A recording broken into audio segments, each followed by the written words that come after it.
नमस्कार, माझे नाव भार्गवी अरविंद गर्दे. आज मी तुम्हाला मराठी महिन्यांचे गाणे म्हणून दाखवणार आहे. तुम्हाला सर्वांना गुढीपाडव्याच्या व नवीन वर्षाच्या खूप खूप शुभेच्छा. चैत्र महिना येतो पहिला, गुढी उभारू स्वागताला. वैशाख महिना खूप उन्हाचा, तापलेल्या सूर्यात. ज्येष्ठ महिन्यात पाऊस येईल, आनंदाचे गाणे गाय. आषाढ विठुरायामध्ये रंग, सगळे मिळून गातीय भंग.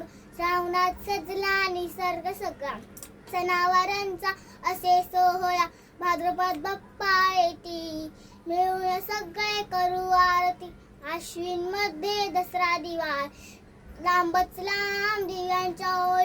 कार्तिक मध्ये पौर्णिमा त्रिपुरी, दिव्यांची आरस घरोघरी. मार्गशीर्षात येई थंडी, घाला स्वेटर कानटोपी बंडी. पौष महिना संक्रांतीचा, तिळगुळ देण्याचा. माघ सवतो निसर्गाला, नवी पालवी येई झाडात. फाल्गुन महिन्यात सण होळीचा, गोड गोड पुरणाच्या पोळीचा. असे हे 12 महिने मराठी, निसर्ग सोबत बदलत राहती. सणावारांची गुंफण ठेवू, निसर्ग जपून साजरा करू. निसर्ग जपून साजरा करू. धन्यवाद.